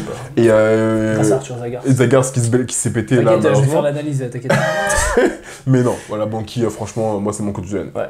Par contre, si le Bayern fait top 8, pour moi, tu dois le donner à Pablo Lasso. Parce que l'équipe, elle est beaucoup moins forte que celle de Bologne. Oui. Sur les individualités. Oui. Et Bayern, on s'attendait à ce qu'il soit avec Lasvel et Berlin en train de végéter au fin fond du classement. Ouais, mais cette heure-ci, là, ils sont 12e et... Oui, non, mais je suis d'accord avec toi pour l'instant. Est-ce que tu t'attends à ce que Bologne soit 2e? Non, je m'attends pas à ce que Bologne soit 2e. Mais je m'attends plus à ce que Bologne soit 2e, on verra où est-ce qu'ils finissent, que le Bayern à la lutte pour les playoffs. Je sais pas. Sincèrement, on verra ce qui va se passer. Regarde les équipes qu'il y a derrière le Bayern, gros. Mais oui, Milan, Efes, Étoile Rouge, Kaunas, Berlin. Après les deux autres, on n'en parle pas. Mais pour moi, derrière le Bayern, ce qui est scandaleux, pour moi, c'est l'Efes et l'Étoile Rouge à la limite, tu vois. Oui. Mais Bologne, regarde, ils sont devant qui? Le Barça, le Pana, Monaco, Fener. Mais non, c'est incroyable. C'est incroyable. C'est costaud. Incroyable. Ok. Eh ben écoute, donc on a dit coach de l'année, Luca Banchi. Défenseur de l'année. Enfin, défenseur de la mi-saison. Alors, James Harden. Tu veux ma liste? On a un tas, frère. Ouais, on a un tas de ouf. Diego Flacadori, oui. dont on a parlé tout à l'heure. Alpha Diallo, dont on a parlé tout à l'heure. Je l'ai aussi. Walter Tavares, dont on n'a pas parlé, mais bon. Vincent Poirier. Oui. Donc relou, le Real a joué. Hein. Encore, j'ai pas mis Campazzo parce que vas-y. Ah, t'as pas mis? Je l'ai pas mis, gros. Ah, moi je l'ai mis. Non, je l'ai pas mis parce que vas-y, au Real. En fait, le Real, défensivement, ils sont trop forts en tant qu'équipe. Et j'ai pas mis Campazzo. Moi j'ai mis. Parce que, comment dire? En fait, sur un petit, moi j'ai plus pris les joueurs que tu vas le mettre en mode chien de garde sur un top joueur adverse. Et on a vu que, par exemple, contre le Partizan, c'est Causeur qui s'y est foutu, même si c'était pas son poste. Parce que t'es plus grand aussi. Voilà. Mais, vas-y. et sachant que j'ai déjà mis 2 joueurs du Real. Oui, mais... Et que tu peux pas ne pas les mettre, Poirier et Tavares. Donc, première équipe au defensive rating. Voilà. J'ai mis Daniel Hackett à Bologne, évidemment. Et j'aurais pu mettre Ada Cordinier, j'y ai pas pensé, mais j'aurais pu mettre Ada Cordinier. Lui, je sais pas si tu vas être d'accord, mais c'est une liste élargie. Hein. J'ai mis Bruno Caboclo, parce que l'impact défensif qu'il a quand même aux Partisans, je trouve que c'est pas mal du tout. Okay. Quand il est arrivé, depuis qu'il est arrivé. Ouais. J'ai mis Mousfal, évidemment. Faut pas être bête. C'est bizarre, hein, il y a au moins 2 Français dans ce truc. Putain, on aurait une belle raquette. Et j'ai mis, mais en vrai c'est un peu en dessous, c'est Nigel Davis. Ouais. Qui est le défenseur attitré, on va dire, du Fener. Ouais. Alors. Il y en a un que t'as pas cité. Ouais. Et je suis choqué. J'ai oublié. Oui. Serge Ibaka. Ah ouais, c'est vrai. Non, j'avoue, Serge Ibaka, défensivement, il fait une saison de fou. Mais c'est incroyable ce qu'il fait. vrai. C'est incroyable. vrai. Moi, je suis d'accord avec toute ta liste, hormis Caboclo que j'ai pas mis. Moi, j'ai mis Cordinier et Ibaka. En fait, il y a trop de joueurs qui défendent sur les extérieurs, sur les intérieurs. Il y a trop de joueurs. Après, si on essaie un peu de rétrécir et rentrer dans les stats, la première équipe au defensive rating, ils nous saoulent. Ils sont premiers partout. Ils nous saoulent, c'est le Real. Le Real est premier au defensive rating. Et le meilleur au defensive rating au Real, c'est J'ai pas vu. C'est Walter Tavares. Walter Tavares, logique. Walter Tavares. Ensuite, t'as Eli Ndiaye. Et Ndiaye, c'est ça, je crois. Et après, t'as Vincent Poirier. Et après, plus bas, t'as Campazzo. C'est insupportable. Mais après, de toute façon, on me disait avec Gozan, comment t'as construit cette catégorie? Et il me disait, dans un premier temps, je regardais un peu les stats, et après, il y a eu l'impression visuelle. Non, c'était l'inverse. Pardon, il y a eu l'impression visuelle, et après, j'ai regardé les stats. Mais l'impression visuelle, quand je regarde jouer le Real, même toi, tu suffoques, tu dis, ils sont insupportables. Ouais. Là, ça sort sur les extérieurs, ça sort, et on n'a pas mis Mario Ezonia, mais on aurait pu Pareil, il a un defensive rating de fou, mais quand tu joues au Real, t'as un defensive rating de fou. Mais pour moi, avec le high test, là, tu vois. C'est Tavares. Je suis d'accord. C'est Tavares parce que, voilà, comme on l'a dit la semaine dernière en parlant de Biroutis, comme on dit avec Rudy Gobert, même ce qu'il fait avec Minnesota, même si t'as pas le droit aux 3 secondes défensives, en Euroleague, quand t'as un grand comme ça, qui prend de la place, qui est capable d'être mobile, de sortir, de gêner, d'aller prendre du rebond, etc., c'est monstrueux. C'est une arme de destruction massive. C'est une arme de destruction massive. Il est capable de gêner les petits, même si, quand c'est Mike James, c'est plus compliqué. Mais contre Mike James, c'est pareil pour tout le monde. Mais voilà, pour moi, à l'heure actuelle, c'est tous des top défenseurs. Hein. Il n'y a pas de débat là-dessus, mais pour moi, Walter Tavares, c'est le meilleur défenseur de d'Euroleague. T'es d'accord là-dessus? Du coup, j'ai hésité. J'ai Walter Tavares en 1, mais je te jure que j'ai hésité parce que je réfléchissais à Mousfal. Et l'Olympiakos, c'est 3ème au defensive ratings. Voilà, ils sont pas 15e, il est 3ème. Et l'impact de Mousfal, c'est tellement démentiel, mais en même temps je suis d'accord avec toi parce que Walter Tavares c'est une arme de destruction massive, c'est que quand tu l'enlèves, tu vois bien ce qui se passe, mais en même temps je me dis que quand tu l'enlèves, le Real est toujours aussi fort parce que tu as du Vincent Poirier derrière. Oui. Là où quand tu enlèves Mousfal et que tu mets Milutinov, c'est pas la même chose. Hein. Ouais, mais là c'est pas MVP, non, c'est pas MVP. Non, c'est pas MVP. C'est quel est le meilleur défenseur. Et Mousfal il fait un boulot et franchement. C'est vrai que Mousfal, franchement. Et puis là où on l'avait déjà dit, mais on était étonnés, c'est sa capacité à switcher sur les petits. Exactement. Quand tu le vois courir, t'as l'impression que ses genoux vont se casser. Il est pas du tout. Et il arrive à tenir les petits. On avait vu quand il défendait sur Mike James, on était impressionnés. Donc voilà. Écoute, pour le classement collectif, je suis d'accord. Je vais mettre Walter Tavares. Je suis d'accord. Mais c'est vrai que Mousfal n'est pas très loin. Vincent Poirier non plus n'est pas très loin. Je suis d'accord. Mais bon, voilà. Ok, on va passer. Alors, on en avait déjà parlé, mais au 6e homme. On en avait déjà parlé, ça a un peu changé quand même. Il y a eu des nouveaux arrivants.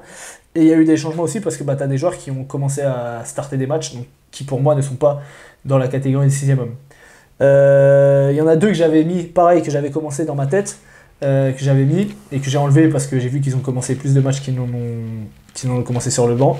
C'était Marcus Howard, qui a joué 9 des 17 matchs en tant que titulaire, et James Nunnally, qui, pareil, a joué la même chose. Mais ce que je te disais, c'est que James Nunnally, depuis que Punter est revenu, il est retourné sur le banc. Et il a 15 dévals, 13,5 points, 3,5 rebonds, 3,5 passes. S'il continue, même si ça va baisser un petit peu, parce que forcément il aura un petit peu moins de temps de jeu, un petit peu moins de balles, mais il performe toujours, on l'a vu sur ses derniers matchs. Bon, il n'y a pas de Ward, je crois, mais c'est très très très fort. Attends, il y a un client sérieux quand même. Non, il y a d'autres clients sérieux. Il y a un client sérieux quand même. Alors vas-y, dis-moi ta liste, moi je te dis si j'en ai rajouté d'autres. Shima Moneke. Mais tu sais quoi, je l'ai même pas mis parce que je l'ai mis dans une autre liste. Donc c'est pour ça. Alors attends, parce qu'il reste pas beaucoup de listes. Et donc du coup, je vois pas quelle liste tu veux mettre. La liste MVP ? Ah ouais, tu vas si haut que ça ? Gros, on en parlera après, ok. Moi, ok, pourquoi pas. Du coup, j'ai Shima Moneke. J'ai Mario Ezonia. Ouais, évidemment. Après... Donc Ezonia, la dernière fois qu'on avait parlé, il était pas tout à fait... Il était à genre 59% au tir à 2 points, etc. Là, j'ai les stats. 19 minutes, 12 points, 60% au tir à 2 points. 40% à 3 points, 92 au lancer. 4 rebonds, 12 dévals. En 19 minutes. Faut en dire plus. C'est pas mal. Alors... Le problème, c'est que le Real, ils vont tout rafler, frère. Ils dominent tellement la saison, c'est que... Et du coup, moi, je me suis arrêté là dans ma liste. J'ai pas été plus loin parce que... Non, mais c'est vrai. Je voulais pas faire du vent pour faire du vent. C'est qu'en fait, je vais te laisser parler avant de donner mon award. Enfin, pour moi, il n'y a même pas de débat sur ce... En fait, le truc, c'est que la saison n'est pas finie. Là, moi, on fait des pronos. À mi-saison, on fait des pronos sur la fin de saison. Et il y a un joueur qui a commencé la saison, qui n'a pas commencé la saison d'ailleurs, qui a repris, Ife Lundberg, on en a parlé, qui est monstrueux depuis qu'il est revenu. Je suis d'accord. Il joue 15 minutes de moyenne, il est à presque 8 points de moyenne, 48% au tir, 36% à 3 points, donc les pourcentages sont moins bas, 7,6 déval. Il a eu des performances qui ont marqué aussi à l'œil, il a beaucoup de responsabilités offensives dans les fins de match, il fait gagner une équipe qu'on n'attendait pas à ce niveau. Voilà. Et Zonia, je suis d'accord. J'ai mis Elio Kobo, même si statistiquement c'est plus bas, et en plus il joue 25 minutes, donc il met 10 points, à 42% au tir, 31% à 3 points, il est à plus de 9 déval, 3,4 passes. Et j'ai mis Kendrick Nunn aussi, parce que Kendrick Nunn commence quasiment jamais dans le 5. C'est toujours Jarian Grant, le Kostas Lucas. Oui. Donc il a 11,6 points en 21 minutes, 45% au tir, 28% à 3 points. Mais c'est pareil, c'est un joueur qui a fait gagner des matchs au Pana. Oui. C'est un go-to guy, tu vois. Comme Ife Lundberg, c'est des mecs sur lesquels l'équipe se repose. Et donc pour moi, bon, Zonia c'est pareil, mais Zonia c'est... le Real, tu vois, ils sont trop de joueurs, gros. Donc voilà, donc Kendrick Nunn et Ife Lundberg, et James Nunnally, à voir sur la fin de saison, sur la deuxième partie de saison, quelle va être leur production. Est-ce qu'ils peuvent rattraper Mario et Zonia? Est-ce que Zonia va un petit peu moins performer parce qu'il y a Gershon qui va revenir bientôt, et peut-être Gabriel Deck aussi, et Gershon il reprend dans 15 jours apparemment. 15 semaines, il y a les JO. Donc voilà, mais je suis d'accord avec toi, pour l'instant les Zonia... J'avais Marcus Howard dans mon top il y a quelques temps quand on en avait parlé, et après j'ai regardé, de la même façon que toi, j'ai regardé le nombre de matchs qu'il a débuté, il en débute beaucoup, et du coup, et en plus, et là je suis d'accord, en fait il est très unidimensionnel. Malheureusement, mais c'est fou que genre le mec il a 18 points de moyenne, il a 10 déval. C'est exactement ça. En fait, il fait exactement la même chose tout le temps, c'est-à-dire que quand ça tombe dedans, ça tombe dedans. Il apporte de ouf. Il apporte de ouf. Mais statistiquement parlant, quand tu cherches 6ème homme, tu vas regarder un peu ce que les autres font, etc. Et lui, il apporte dans le scoring. C'est tout. 1,3 rebond, 1,6 passes, 0,6 interception, 0,0 bloc. Voilà, comme ça c'est bien. Mais tu vois, c'est très rare qu'un joueur qui score autant ait une déval si faible. 10 déval alors qu'il a 18 points de moyenne. Parce qu'il fait que ça. Ouais, ça veut dire que les pourcentages sont pas fous non plus. Il fait que ça.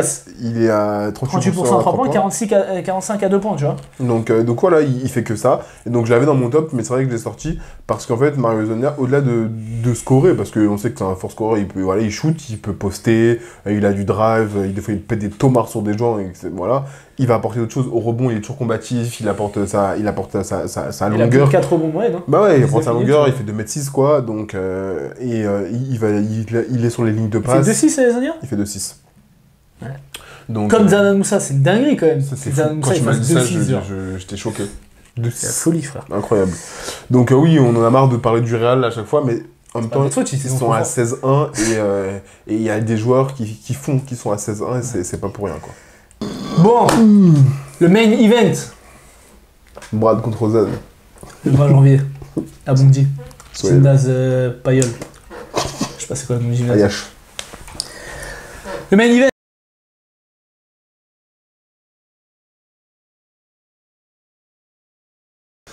On peut dire que c'est déjà acté. Bien entendu, dans ma liste, il y a... Alors, vas-y, la liste. Alors, Gabriel Procida. Non, j'avoue, c'est bon, j'arrête. Alors, Boris Dallo. Ouais, j'arrête, gros, ça y est. Il va y avoir la surchauffe encore. Je dois mettre mon appareil photo sur ma terrasse pour qu'il refroidisse à cause de tes conneries, là. Bon, je commence, alors. Non, c'est bon, on parle ça. Du coup... Non, on parle sérieux. Vas-y, du coup, Shane Larkin. Ok. Shane Larkin, avec les fesses, on a un peu critiqué les fesses en disant que le jeu est pauvre, mais dans ce jeu de pauvreté, il y a un joueur qui magnifie ça un petit peu parce qu'il est vraiment trop fort quand il prend des crises d'adresse là, terrible. Bien sûr, Mike James, Monaco, je pense qu'on en a assez débattu et vous le savez, on va y revenir hein, bien entendu, mais ce que Mike James propose dans l'attitude et dans le jeu, dans la pureté du basket, on parlait tout à l'heure du All-Star Game LNB, si vous voulez regardez juste le dernier quart et la prolongation, ce qu'il fait c'est indécent et c'est ce qu'il fait aussi en Euroleague.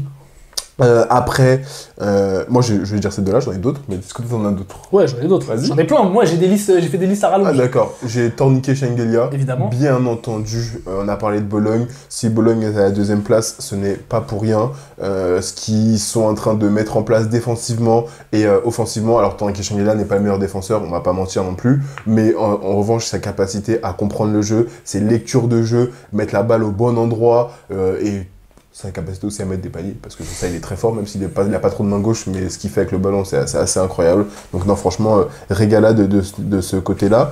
Il y a un certain pivot français qui joue dans une équipe un peu grecque qui s'appelle... Ouais, tu peux en dire deux, donc je sais pas duquel tu parles. De quoi? T'aurais pu en dire deux. Mais Comme ça. je vais d'abord dire celle du Pirée. J'ai la connaissance. Ah bah j'aurais pas dit lui, tu vois. Ah bah moi j'aurais dit lui, bah, c'est Mustapha Fall, il fait partie de mon MVP, l'Olympiakos. Oh, t'es gentil, hein. Non. T'es gentil. Non. Bah vas-y, après on va voir les stats, hein. Non, je suis pas gentil. En fait, il y a les stats, on pourra les donner, mais il y a aussi l'équilibre.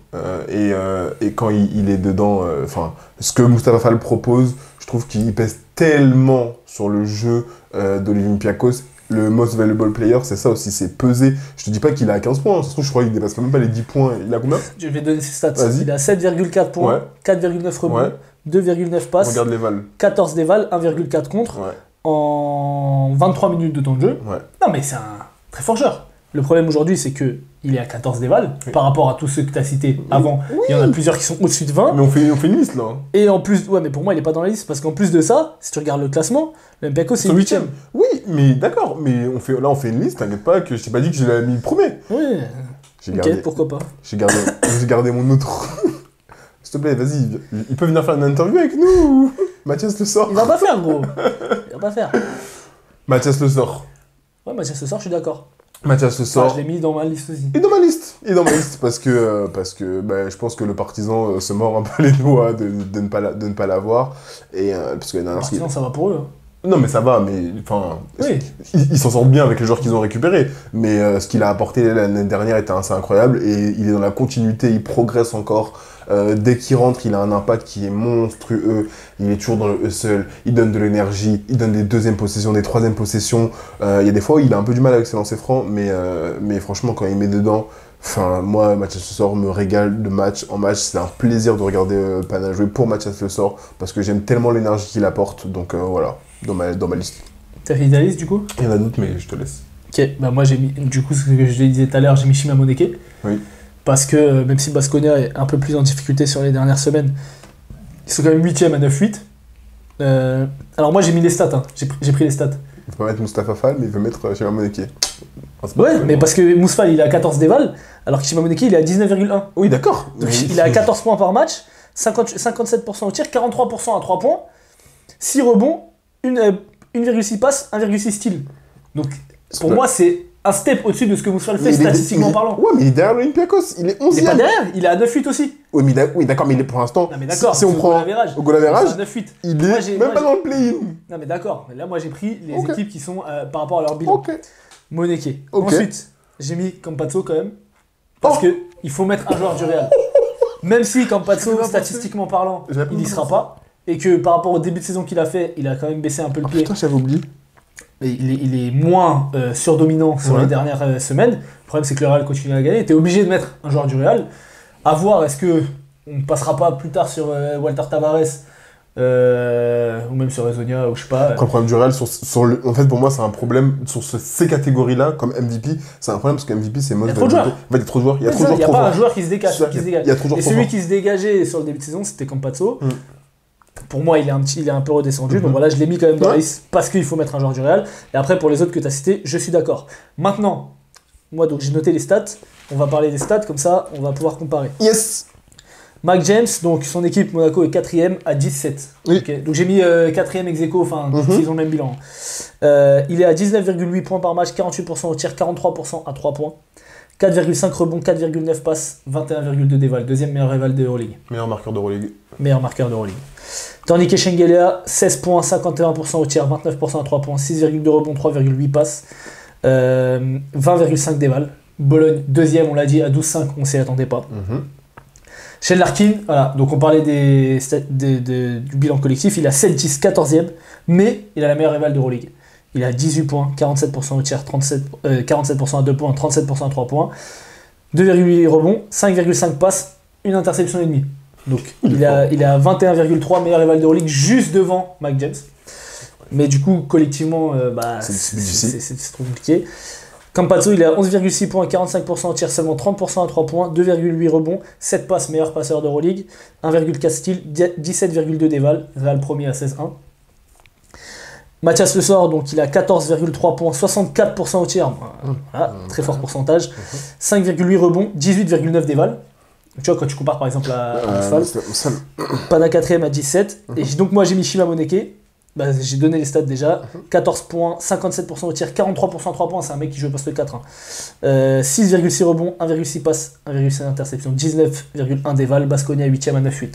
Moi, c'est ma liste. Ouais, ok. Maintenant, on va pas débattre 70 ans. Non. Le MVP de Gabriel cette année, c'est Mike James. C'est Mike James. Oui. C'est Mike James parce que Pas de débat. c'est le meilleur scoreur d'Euroleague. Il est à presque 5 passes de moyenne par match. C'est la deuxième meilleure rival d'Euroleague. Derrière Shane Larkin, sauf que lui, il est 4ème, il sort d'un Final Four, enfin bref, il est 4ème, ils vont jouer les premiers rôles, alors que les fesses est tout derrière. Il fait tout, Mike James.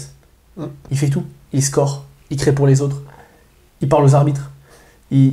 Voilà, c'est même un peu moins cette saison, je trouve. Non, mais un peu moins. Mais c'est la définition du most valuable player.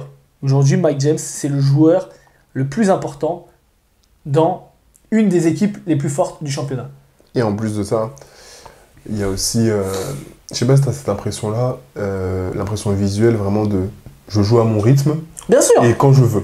C'est-à-dire que là, au début de match, vas-y, je vais distribuer. Tiens, Blossom Game, prends des tirs. Tiens, Alpha Diallo, mets des tirs, etc. Ah, ben là, ça va être la fin du carton. Oh, il suffit d'aller mettre 5-6 points. Et moi, ce qui me choque le plus, c'est que c'est un petit joueur. Il fait du post-up. Non, mais franchement, les tirs qu'il met, ils sont ultra forcés, ultra difficiles. Et sauf que cette année, il les met, quoi. Sauf que c'est Mike James. C'est ses tirs. Il a le droit. Donc, il les. Bah ouais, mais si tu les mets, t'as le droit. Regarde les pourcentages, gros. Il est à 43% à 3 points. Et c'est pas des tirs faciles qu'il prend à 3 points. Il tire comme ça en déséquilibre, des filoches, des pleines poires, tout ça. Genre, il a un meilleur pourcentage à 3 points que Shane Larkin, que Facundo Campazzo. Et Campazzo, il prend pas des tirs en step back à 3 points, etc. C'est comparable à Shima Moneke, enfin sur les joueurs qu'on a cités dans le truc de MVP. Après, bon, je sais pas, il y a sûrement des joueurs qui ont un meilleur pourcentage que lui, mais voilà, il est monstrueux. Il est monstrueux pour moi, c'est le MVP. Je pense que pour tout le monde, c'est le MVP. Shengelia avait commencé très très fort, là il a un peu baissé dernièrement, même s'il est toujours très bon. Mais en termes d'éval, il a longtemps été meilleur éval d'Euroleague, là il est un peu baissé. Larkin, pour moi, le bilan collectif, ça va pas le faire. Campazzo, pareil, statistiquement, ce sera trop bas, je pense. Et Mathias Le Sort, à voir. Mathias Le Sort, à voir, parce que à voir comment le Pana continue. Est-ce que le Pana peut essayer de rattraper Bologne? Est-ce qu'il va continuer statistiquement comme ça? Et surtout, est-ce que Konstantinos Mitoglou va pas... parce que lui, il a 18-9 d'éval et Mitoglou, il a genre 18-8. Donc les deux, tu vois, ça se tape. À voir sur la deuxième partie de saison, parce que sur la première partie de saison, on dit Mathias Le Sort, parce que c'est vrai que sur les derniers matchs, il est vraiment monstrueux. Mais tu peux mettre Mitoglou aussi, parce que sur le début de saison, c'est lui qui porte le Pana. Grave. Là, ça fait 2-3 matchs où il a un peu plus de mal, on va dire, mais c'est vrai. Oui, de mal ou façon de parler, moins en parce vue. Que voilà, t'as Juancho et que t'as Kendrick Nunn qui a pris aussi des minutes, t'as Kostas Lukas. Donc voilà pour le MVP. Ok, on va passer au débat. Avant le débat, on n'a pas parlé de Valence. Enfin, on a parlé de Valence, mais j'ai oublié de dire du coup que Valence a signé Kevin Pangos. Oui. Donc moi, c'est un joueur que j'aime beaucoup. Et je pense que ça va être pas mal en relais de Chris Jones. On verra. Parce que il y a une équipe qui a signé Petrosev, l'Olympiakos a signé Petrosev, tu vois. Bah, il a pas joué le dernier match. Non. Mais le match d'avant, il a joué, tu vois. Donc on va voir. Le match d'avant, il a joué, ils ont gagné. Hein. Oui, je crois. Oui.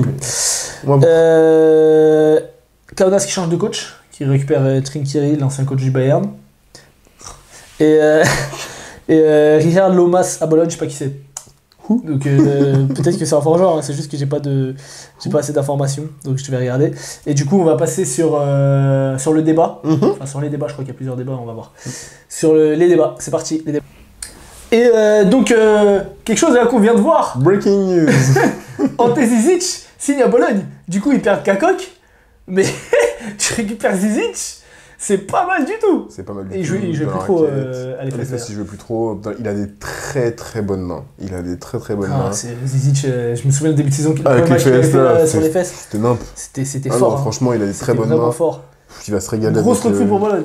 Oh là là, Bologne, on va se régaler. Vraiment. Oh là là, pourquoi j'ai parlé comme ça? J'espère que vous avez vu, vous avez capturé ça en 4K. Vous avez vu, hein, tout à l'heure. Sylvain, Kendrick Nunn, là, il commence à faire des accents. Quoi? Comment ça allait le cancel? J'ai ma langue qui a fourché, y'a rien, wesh. T'as un ami noir? Hein? J'en ai plein. Ok, du coup, on a dit le débat.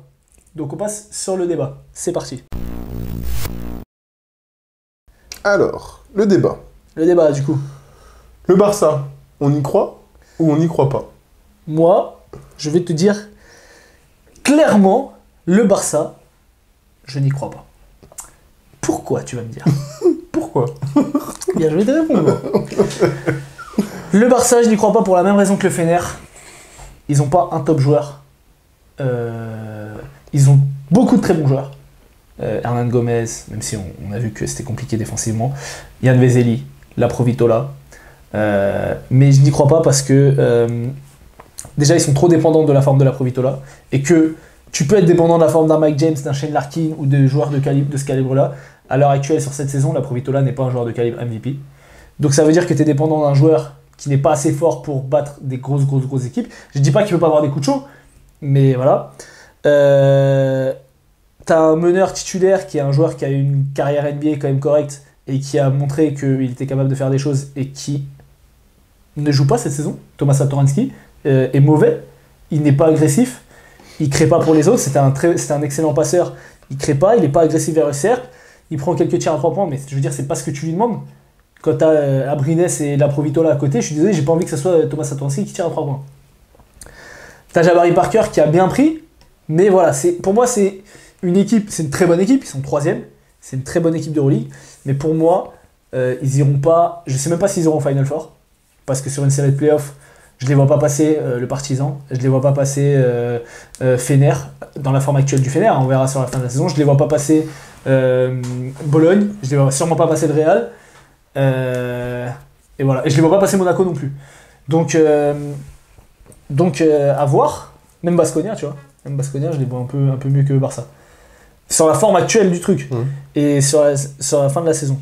Donc à moins qu'ils arrivent à trouver un moyen de relancer ces joueurs, enfin surtout Satoransky, parce que le problème c'est que quand Satoransky sort et que tu te retrouves avec Jokubaitis, bah voilà, et tu vois, ça m'a fait plaisir parce que c'était Stéphane Brun? Non, c'était Ali Traoré, qui a dit la même chose que moi. Il n'a pas progressé. Il n'a pas progressé. C'est vrai? Et c'est la vérité, et il fait encore un match mauvais, il met quelques tirs et tout, mais contre Monaco, bon après c'était toute l'équipe. Et le problème c'est que, voilà, la différence de Bologne qui peut faire rentrer un Effenberg, de Baskonia qui peut faire rentrer Marcus Howard, de Monaco qui peut faire rentrer Eli Okobo, ou Kemba Walker, ou même Donta Hall qui vont apporter, etc. Bah, au Barça, quand tu fais rentrer Jokubaitis, c'est pas fou. Brizuela, encore trop irrégulier. Oriol Paoli qui a quelques minutes par-ci par-là, mais voilà. Hernan Gomez, quand il rentre, c'est censé être le leader de ta seconde unité. Défensivement, c'est catastrophique. À chaque fois qu'il est sur le terrain, le Barça joue mal. Donc voilà, moi je suis inquiet pour le Barça, même s'ils ont fait un très bon début de saison, ils sont 3e. Mais qu'est-ce que t'en penses, toi? Moi, je vois un Barça qui est malade. Je suis d'accord avec toi, il leur manque ce top joueur qui les emmène au next step. Dans la preview, il y a maintenant quelques temps, je disais, le Barça, j'ai le sentiment qu'en saison régulière, ça va passer. Saison régulière, ils vont la faire, ils vont être dans les 8, mais que derrière, en playoff, ça va être compliqué, et j'étais pas plus convaincu que ça. Et jusqu'alors, j'avais raison, parce que même malgré leur très bon début de saison, je trouve que le Barça est... En ce moment, c'est pas dramatique, mais il m'inquiète. Quand je vois le match contre Monaco, je suis inquiet. Quand je vois le match de la semaine dernière, je sais plus, il jouait qui la semaine d'avant. Il jouait Kaunas, non? Il joue Kaunas et il gagne Kaunas et il perd Berlin. C'est ça, il jouait Kaunas et il perd Berlin. Je trouve ça dramatique. Surtout quand t'es le Barça, et je suis d'accord avec toi, il leur manque vraiment ce joueur qui les emmène vraiment à l'étape supérieure pour leur dire vas-y. Qui était Nicolas Mirotic l'année dernière. Nicolas Mirotic, exactement, qui dit on peut s'appuyer sur lui. Thomas Satoransky est dans un trou, mais dans un trou complet. Je sais pas, tu vois, je sais pas s'il veut pas jouer ou pas, je sais pas ce qui se passe, mais en tout cas il est vraiment en difficulté. William Gomez, je suis un peu déçu parce que en fait, il est capable de faire des stats, il y a des matchs où il va te mettre 18 points en 15 minutes. Ouais, mais en plus-minus, il est toujours, et c'est exactement ce que je toujours en Mais négatif. c'est parce que de l'autre côté, en fait, il en rend 20. C'est ça, c'est que sur les pick and roll, il se fait attaquer en permanence. Genre en mode, c'est vraiment, on voit Hernan Gomez arriver et dire ah, yeah, super, allez, let's go, je vais pouvoir aller marquer. Donc c'est un problème, tu préfères jouer avec Yann Vezeli qui a 150 ans plutôt qu'avec Hernan Gomez. Donc Heureusement qu'Yann Vezeli est là. Hein. Et c'est ça, et heureusement Parce que Yann Vezeli, encore sur le dernier match contre Monaco, il met que 6 points en même temps, il prend que 4 tirs. Donc ça veut dire qu'il n'est pas vraiment cherché sur pick and pop, alors que c'est, on sait, comme on l'a dit tout à l'heure, il est létal. Il fait 8 d'éval. C'est sa plus faible éval depuis le match contre Baskonia à la 8ème journée. Sinon, il avait fait 22 d'éval, 12, 19, 17, 17, 19, 20. Ah, mais il régale. Il régale. Et dans les pourcents, il régale pourquoi ? Parce que c'est un mec qui rate pas. Il prend des rebonds, il ne rate pas de tir, il prend les tirs qu'il est capable de faire et il défend. Voilà, il a cette régularité, cette consistance qui le permet de le mettre à ce niveau-là. Donc non, franchement, le Barça, moi, j'y crois pas non plus. Je pense qu'en saison régulière, ça va le faire. Mais qu'après, sur les playoffs, ils vont être en difficulté parce que même la dimension athlétique, la dimension physique, ils sont en difficulté de ce côté-là. Ils ont Jabari Parker qui apporte ça. Ils ont le jeune, c'est pas Ndiaye, c'est Nadji. Mais qui joue pas tant que ça. Ouais, mais derrière. Mais le problème, c'est que là, ils sont à 11-6. Sont en difficulté. Jusqu'à la 7ème place, c'est 17, c'est le Maccabi. 17, c'est ça. Donc tu perds 2-3 matchs, tu te retrouves vite 8ème, 9ème, et tu perds encore 2-3 matchs. Parce que pour l'instant, la 11ème place, ils sont à 9 c'est Baskonia. Donc ils sont à 2 matchs derrière. Hein. Donc ça peut aller très vite. Ça peut aller très vite. Tu perds contre le Real, il y a des équipes qui arrivent à accrocher le Real à droite à gauche.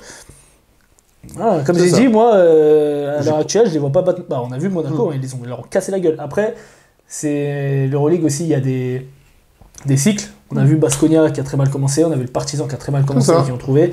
On a vu Valence qui a commencé très fort, ensuite qui a perdu 5 matchs et qui là se rebat un peu dans le truc. On a vu l'Étoile Rouge qui a très mal commencé, qui a très mal continué et qui a encore très mal. Donc voilà, c'est le Pana qui a très mal commencé. On a vu l'Asvel qui a mal commencé, qui est toujours dans le mal et qui va terminer dans le mal. Tu sais que l'Asvel, là je viens de voir, c'est la seule équipe qui n'a pas gagné un match à domicile. Bref, c'est pas l'objectif du débat, mais en tout cas, pour le Barça, voilà, moi vraiment je... Attends, ils ont 2 victoires, l'Asvel, ils ont battu qui ? Ils ont battu Berlin, et Kaunas. Ils ont battu Kaunas, c'était leur première victoire. Et donc, donc voilà, le Barça, on n'y croit pas, espérons qu'ils nous fassent mentir, en tout cas qu'ils aillent un peu mieux, parce que là, en ce moment, c'est assez complicado. En tout cas, Pangos à Valence et Zizic à Bologne. À Bologne, à surveiller. Hein. À surveiller. Très mignon. Ah, mais Shabazz Napier va pouvoir jouer là, du coup, au prochain match. Oui. Parce que c'est le début de la phase retour. C'est ça. Voilà, j'espère que ça vous a plu. Je pense que c'est un peu plus long que d'habitude. De toute façon, je verrai si je fractionnerai les vidéos. Parce que soi-disant, ça faisait plus de vues. Ça ne fait pas beaucoup plus de vues, j'ai l'impression. Sur TikTok, ça pète.